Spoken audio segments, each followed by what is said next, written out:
What's up, fam? My name is MKRO, and I'm finally back on YouTube again to give you guys a really sick tutorial. I do videos on sound design, but today we're going to be talking about how to make your tracks really freaking loud, and we're only going to be using one Ableton stock plugin.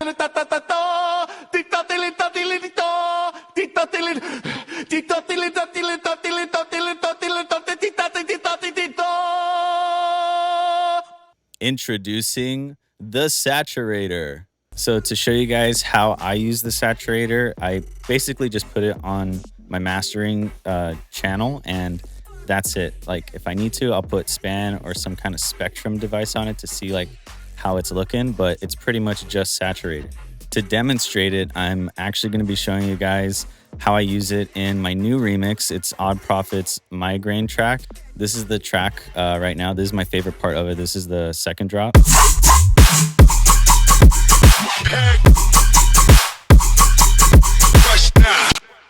But look, if you're checking out the mastering channel, it's just Saturator right here. I was experimenting with some other stuff, but all you need is Saturator. So this is without Saturator on it.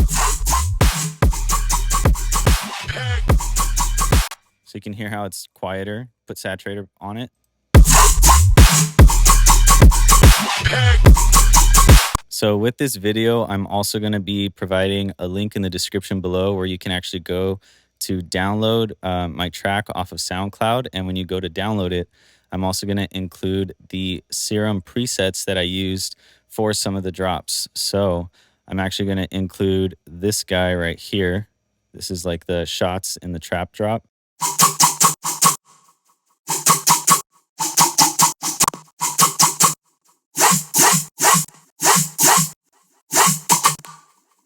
It's pretty sick. I love that part. And then I'm also going to include some parts from the first drop, which is this guy.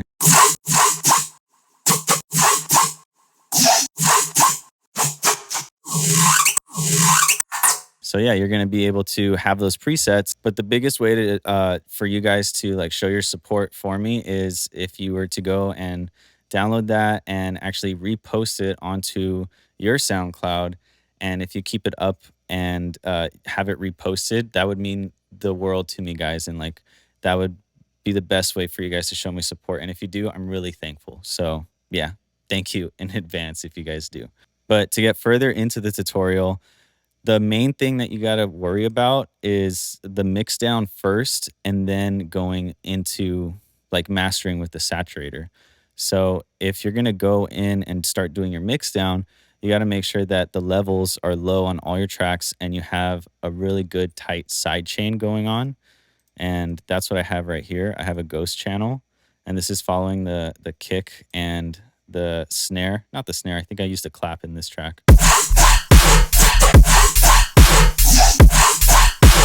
So right here in my mids channel, you'll see the side chain hitting the ghost channel.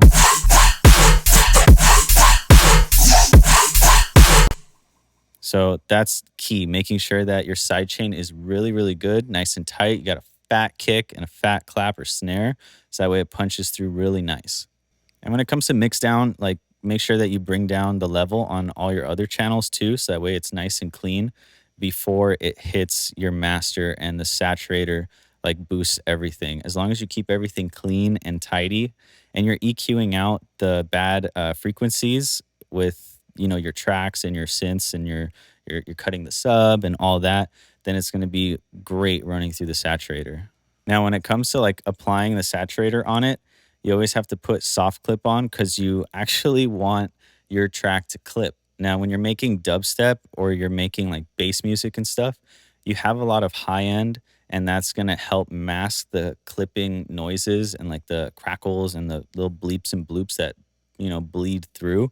So if you have soft clip on, it's going to make it really, really nice and loud. And this is what all the big pros do.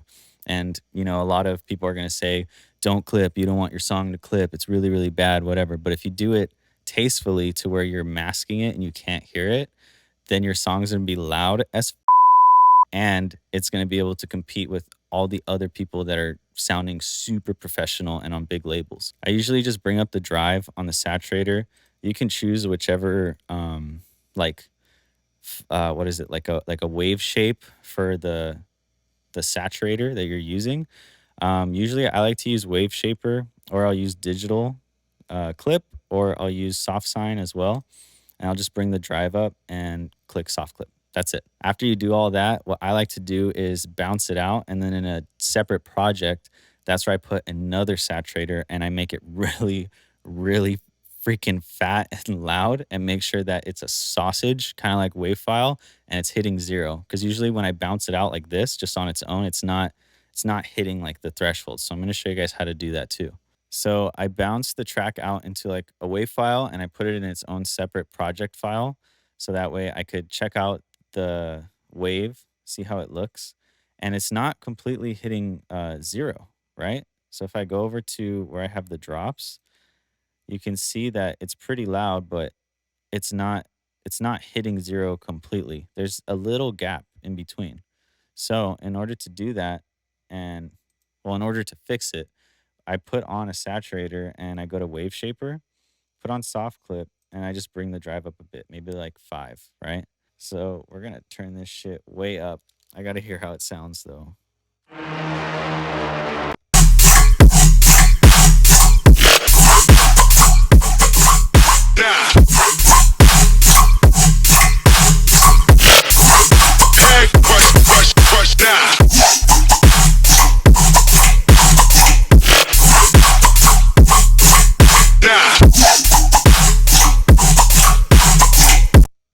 We're gonna go with a 10 decibel increase to the drive. So let's try that out. We're gonna freeze it again, and then we're gonna copy it down.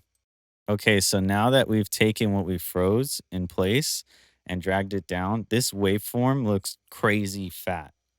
But because we did side chaining really well and it's like nice and tight, it's really clean when it comes to the file looking like all fat and full. So where's the drop? Show me the drop. I think it's right here.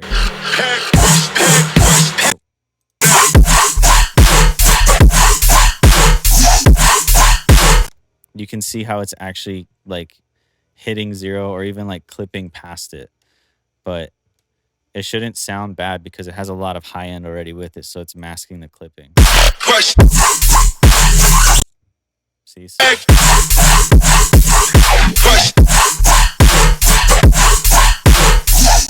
So it's nice and loud and fat, and all you used was saturation for it. And then all I would do is just grab this and then just drag it out and, you know, put it in a folder, and I'd label it what song it is, and then I just upload it to SoundCloud like that. It's that easy, you know? Remember that if you guys actually like my remix and you want to check it out, you can click the link in the description to go to it on my SoundCloud. Also, one more thing before I go, I'm going to be playing a live stream festival for Skellism and his buddy Fantex. They host a live stream on Twitch. If you guys haven't seen any of the live streams, I recommend going to their channel on Twitch, Rage Pit Events, and you can check out the live streams that they've done so far. But I'm going to be on the new one that's coming out. I'll be on their live stream next weekend, and I'll leave a link in the description so that way you guys can go to their Twitch channel to actually see me play live. But yeah, guys, other than that, I hope this really helped. I hope this takes your tracks to like the next level, sounding loud, huge, and full. Learning this from my mentor, he straight up said, you got to clip, but do it tastefully. That's it. That's all it is. Everybody does it. Sudden Death clips like a mother, and his tracks are freaking crazy. So if you can clip, make it sound loud and clean and nice, then you're doing it. You got good tracks to put up. But remember, mix down comes first. Make sure the mix down is nice and clean, and then you saturate the of your track. So as always, if you guys learned something from this, make sure that you subscribe and you turn the notification bell on and leave a like. So that way it lets me know that you guys like this kind of content. But yeah, thank you guys so much for watching. I'm so happy to be back on YouTube and actually making videos for you guys. It's been a long time. If you want to, you can also join the Discord server that I started. I'm trying to be more active on it as well. That's going to be in the description as well. But other than that, thank you guys. I hope you're staying safe during this quarantine and you're learning as much as you can through this time, because this is the time that we should really be developing our skills and not wasting time and just playing Call of Duty all day like I've kind of been doing. But I'm kicking myself in the rear, trying to get better at making videos and making songs. So yeah, stay safe. I can't wait to see you guys in the next video. Later. Won't be no discussion.